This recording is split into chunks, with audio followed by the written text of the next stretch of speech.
Okay, I hope you can see it now. So, hello guys, my name is Noriko Ogita.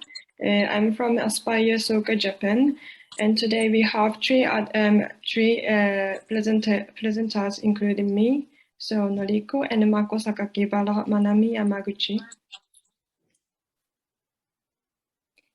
This is our agenda. So we have three sections. First of all, I'm going to introduce our activities, and secondly, the presentation of social environment and life after COVID-19. So two guys will be charging this part, and we have conclusion finally. So let's get started. So first of all, I'm going to talk about the goals or principles that we Aspire Soka are trying to achieve. So these are the list of the principles. As you know, I think you guys know, there are 10 basic principles of the United Nations Academic Impact, and Aspire Soka is taking actions based on these 5 principles. I mean, especially we are focusing on these 5. So based on these 5 principles, we are organizing events or studying by ourselves in our meetings or conference. So today I'm going to explain I'm not going to explain every single action we took last year because we don't have much time, but I will talk about what we focus on and what we actually have been taking actions to achieve the goals mentioned earlier. So these are the pictures that of our event or conference. So I'm not going to mention all of them, but please look at the first one, action 1, for example. This is a small meeting that any student in our university can learn about the SDGs or the relation between SDGs and our lives, for example.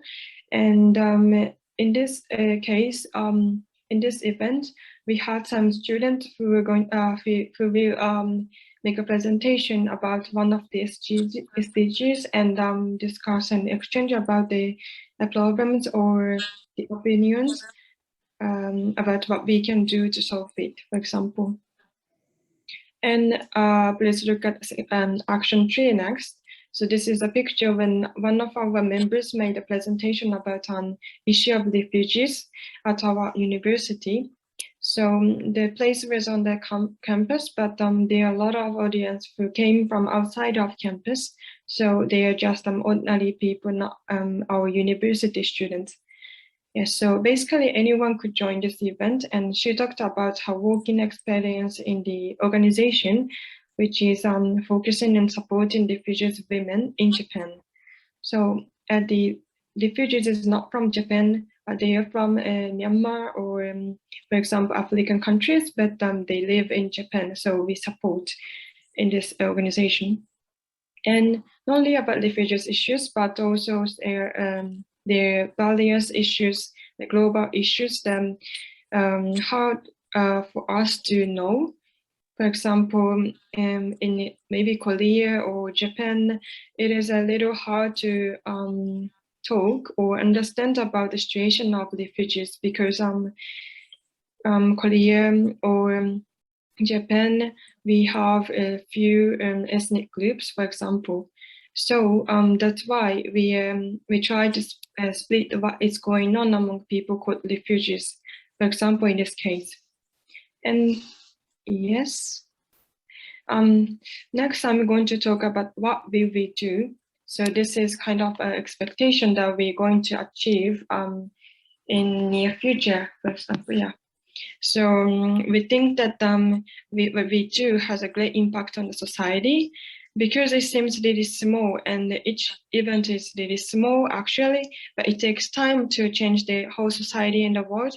I know, but it is really important to realize every single goals that Aspire has in the future.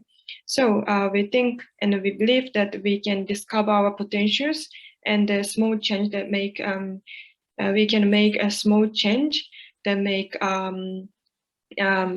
big changes in the future in the world. Yes, that we are trying to do in our organization. Yes, thank you. The next, Manami and Mako will talk about the presentation now. So yeah, I'm going to stop the screen.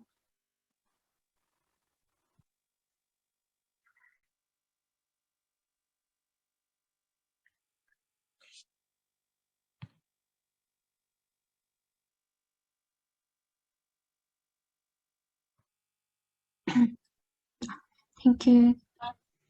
From now, I will talk about the status of coronavirus in Japan and the problems associated with them.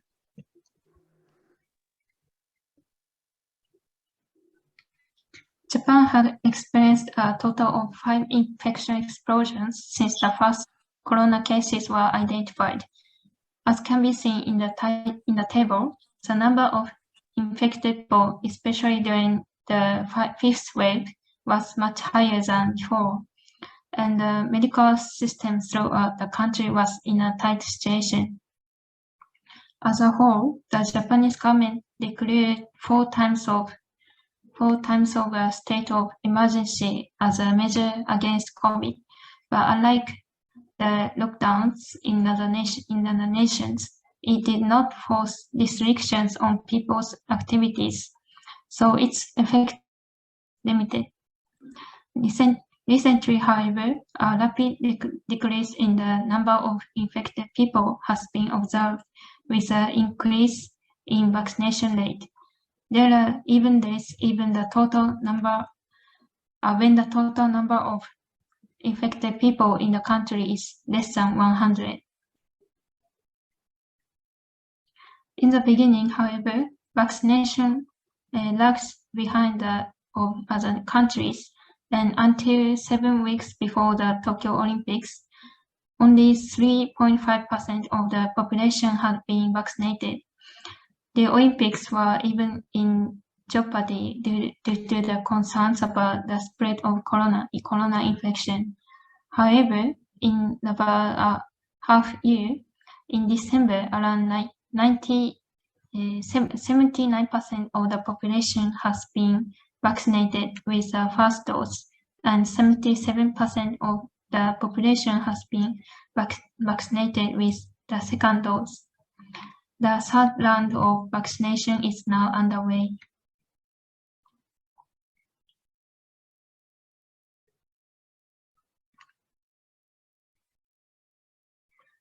One of the problems that occurred in Japan due to the COVID-19 disaster was that some students were forced to drop out of universities, junior colleges, and technical colleges across the country. This is because of financial difficulties coming from effects of COVID-19, such as a drastic decrease in their parents' income or income from part-time jobs that were supposed to be used for school fees. In response, schools have taken measures such as postponing tuition payment deadlines, reducing or exempting tuition, and the government has also provided scholarships. As a result, in 2020, the number of students who dropped out of university due to financial difficulties caused by COVID was about 5,800. This is about 20% less than the same period last year, and the number of students who took a leave of absence was almost 10% less. However, experts say that some students who were really not able to take advantage of the system are still expected to face difficulties and require continued attention. In addition, in Japan, as in other countries, hidden violence in the home is becoming more serious as the number of hours spent at home increases due to the spread of remote work or other factors. In the year of 2020, the number of domestic violence cases in Japan jumped 1.6 times to around 190,000 compared to the previous year. Additionally, in 2020, the number of child abuse cases reported by the police exceeded 100,000 for the first time since 2004, when the statistics began to be collected. In Japan, a domestic violence counseling service through chat, email, and phone, and the National Forum for the Promotion of Child Abuse Prevention and so forth are conducted to prevent those violence.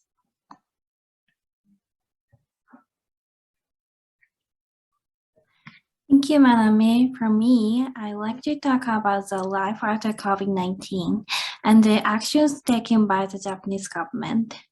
So to deal with education inequality and isolation issues in Japan, the Japanese government tries to adopt ICT education and built a new department for isolation. For education inequality, the government announced that they are ready for new scholarships and subsidies for students who are in severe situations due to COVID-19. In addition, each university also provided the scholarship for students. As Manami said, isolation issue under COVID-19 has dramatically become a huge social issue.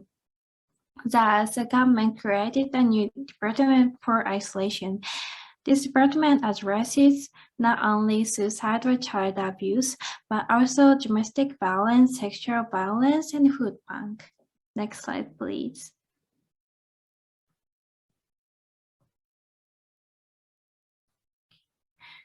Also, a good change due to COVID-19 is also education.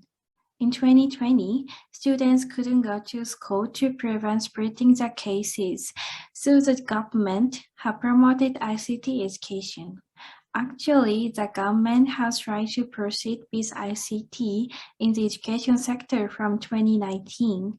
However, the progress was not so good. For example, only 15% of public schools adopted ICT in 2020. And compared to other countries, Japan uses ICT education much less than other countries. Next slide, please. And the Ministry of Education declared that they would promote the GIGA School Plan, which aims at adopting one computer for one student, adjusting internet connecting in all public schools, and encouraging a combination of active learning and ICT education.